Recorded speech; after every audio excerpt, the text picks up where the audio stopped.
네, 국민의힘 차기 당대표를 선출하는 전당대회가 마무리 단계에 들었습니다. 어제 김기현, 안철수, 천하람, 황교안 4명의 당대표 후보들은 채널A가 주관한 TV토론회에서 맞붙었는데요. 마지막 TV토론회였던 만큼 후보들의 설전 그 어느 때보다 치열했습니다.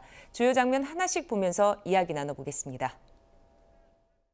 나경원 의원에 대해서도 학폭처럼 실컷 집단 괴롭힘 당할 때 가만히 있다가 결국은 급하게 불러다가 사진 찍는 게 무슨 연대인가 사실 그런 생각을 했습니다.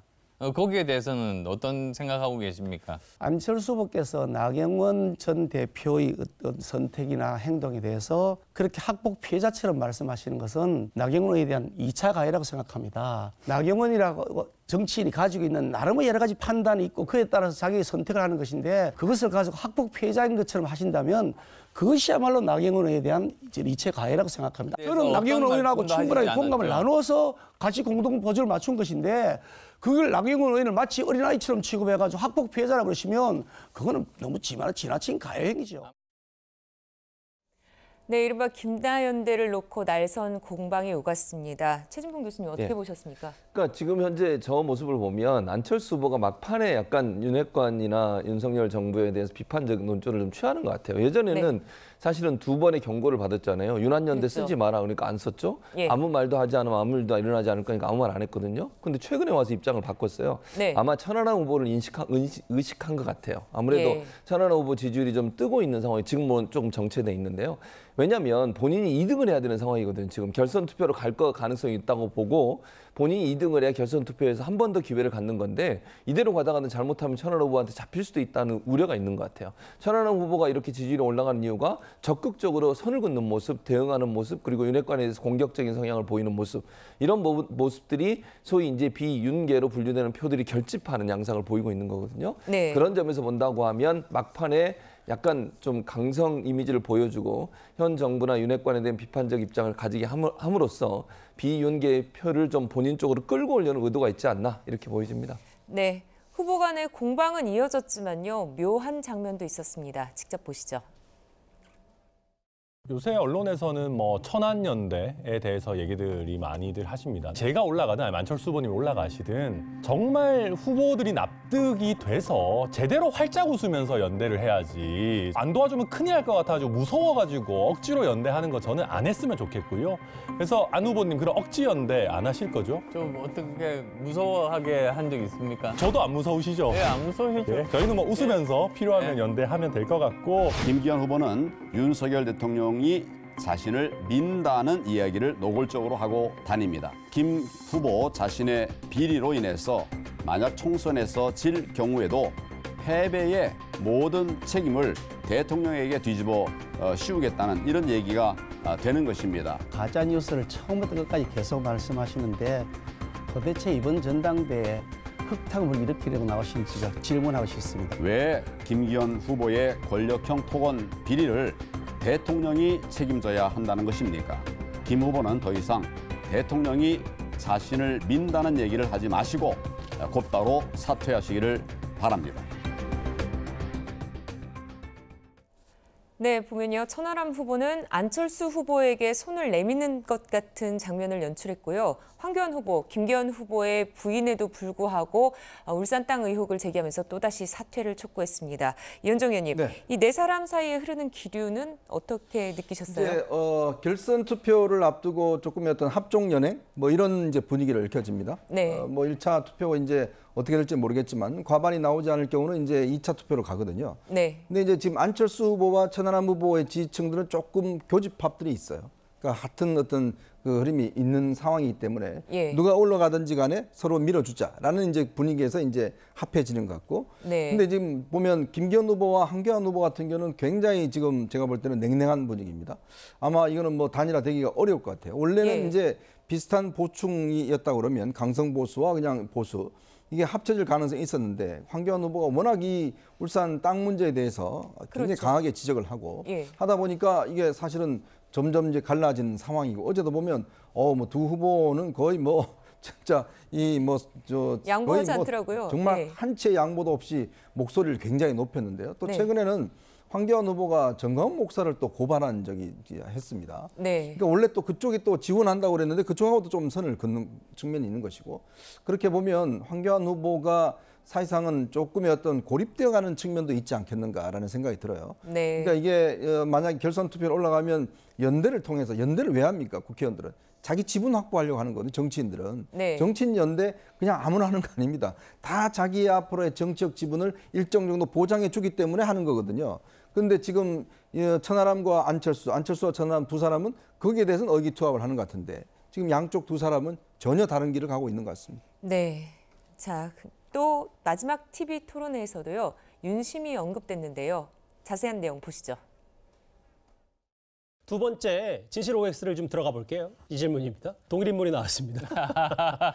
윤석열 대통령, 바로 제가 질문도 드리기 전에 오팻말을 드셨습니다. 읽는 속도가 빠릅니다. 대통령실이 안 후보님한테 좀 너무하는 거 아닙니까? 오늘도 보니까 무슨 대통령실에 사람들이 있는 단톡방에서 뭐 김기현 후보는 옹호하고 안철수 후보는 뭐 비판하고 뭐 이런 것까지 지금 나오고, 이 정도쯤 되면 안 후보님께서 뭐 단식 투쟁을 하면서 드러눕든지 뭐 그렇게 좀 결기를 보여주셔야 되는 거 아닙니까? 오늘 이미 저 선관위에다가 이야기를 했습니다. 대통령실 익명의 관계자가 카톡방을 만들어서 거기서 정치 활동을 했습니다. 공무원의 정치 중립에 정말로 위배됩니다. 그러면 대통령께 폐가 되는 것이거든요. 그렇죠. 그래서 처음에 한두 번 정도는 당의 화합을 위해서 참으려고 했습니다만 계속 반복되는 것은 도를 넘어서 제가 선관위에다가 이야기했습니다.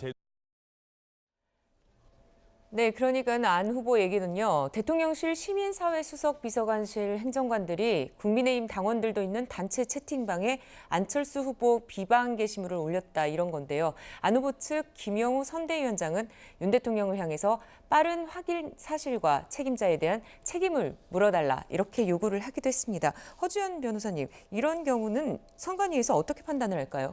일단 공무원들에게는 정치적 중립 의무가 있습니다. 그러니까 네. 선거에 어떤 부당한 영향을 끼쳐서는 안 된다는 건데요. 지금 이 단체 채팅방에서 어떤 내용의 말들이 오갔느냐에 따라서 이 부당의 영향의 판단 범위에 따라서 달라질 수 있을 것 같아서 그 내용을 좀 봐야 될 것 같은데요. 네. 우리가 이 법에서 공무원들에게 정치적 중립 의무를 규정한 것은 공무원이 자기의 지위나 그 국민들의 신뢰를 이용해서 어떤 악영향을 끼쳤을 때는, 만약에 어떤 선거에 대한 영향을 끼쳤을 때는 그것이 나중에는 어떤 행정 자체의 일관성, 왜냐하면 정권이 교체된다 하더라도 공무원들은 그 지위를 그대로 유지할 수 있는 경우들도 있거든요. 네. 이런 경우에 어떤 일관성이 흔들린다거나 국민들의 신뢰를 악용해서 부당한 영향력을 행사하는 것을 막기 위해서 규정을 하고 있는 것이기 때문에 그 지금 단체 채팅방 내용에 어떤 발언이 오갔고 어느 수위의 어떤 선거 운동에 해당할 정도의 어떤 영향력을 행사했는지, 이런 부분을 판단을 해서 이게 문제 소지가 있다면 처벌 가능성도 있어 보입니다.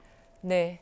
청년 최고위원회 도전장을 내민 장해찬 후보도 있습니다. 이슈가 된 것은 과거에 집필한 웹소설에서 여성 연예인을 성적 대상화했다는 논란이 불거졌고요. 연이어서 불법 레이싱 모임을 운영했다, 이런 의혹도 제기됐습니다. 여기에 대해서 장해찬 후보는 친구들끼리 모여서 재밌게 차에 스티커 붙이고 다녔던 거지 불법적인 게 없었다, 이렇게 해명을 했는데요. 박상규 의원님, 이런 상황들이 좀 정 후보에게 마이너스가 될까요? 뭐 청년 최고위원으로서는 좀 일반 최고위원과는 경쟁 구도가 좀 다르잖아요. 네. 그러니까 이제 호사다마일 수도 있고, 또 장해찬 후보는 상당히 경력이 다양합니다. 음악을 했었고 예. 해외에서 또 드럼도 쳤고 아주 그 다양한 경력을 갖고 있다 보니까 본인이 웹소설도 쓰고 레이싱 모임도 주도하고 요새 전형적인 2030 세대의 모습을 보인 건데, 거기에서 이제 본인이 정치를 하다 보니까 그런 그 옛날에 이제 뭐 웹소설을 좀 많이 읽히게 하기 위해서, 동호회를 좀 잘 되게 하기 위해서 했던 행동들이 그러니까 누가 되는 거잖아요.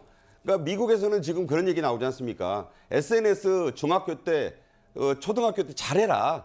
그때 잘못하다 성조기에다가 침 뱉고 뭐 불태우는 시위에 사진 찍히면 평생 간다. 제 얘기는 뭐냐면, 그럼 과한 게 항상 못 미치는 것만 못하다, 이런 얘기가 있거든요. 예. 여러 가지 논란이 있고 본인이 해명을 적극적으로 하고는 있습니다만, 그러다 보니까 장해찬 최고위원 후보도 목이 다 쉬었더라고요. 이제 잘 나가다가 보니까 저런 공격도 받고 불법적인 게 있었다면 마땅히 잘 해명을 해야 될 것이고요. 네. 그런 논란 속에서 본인이 사과할 건 또 사과하고 저 유명 연예인이 한참 잘 나가는 여성 그 가수 아닙니까? 그래서 그쪽에다도 정중하게 사과를 했는데 의혹이 있다면 깨끗이 털고 가고 사과할 것은 정중히 사과하는 그런 자세가 이번에도 보여줘야 할 것이다 생각이 드네요. 네, 한편 장해찬 후보와 대립각을 세우고 있는 이준석 전 대표, 천하용인 후보들을 위한 막판 지원 사격에 나섰습니다. 기자회견을 열고 현재 당 상황을 소설 우리들의 일그러진 영웅에 빗대기도 했거든요. 엄석대가 누구냐를 두고도 여러 해석이 나왔는데 또 어제 TV토론회에서 보면은 최진봉 교수님, 예. 김기현 후보는 엄석대가 이재명 대표다 이렇게 얘기를 했어요. 그렇게 보고 싶은 거죠. 저는 그렇게 보지 않고요.